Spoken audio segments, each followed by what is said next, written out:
had just returned from captivity from Babylon.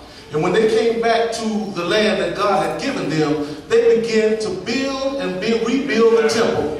As they began to rebuild the temple, they laid the foundation for the temple.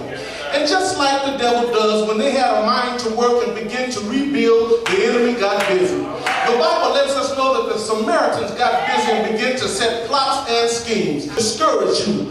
How many of you have ever been working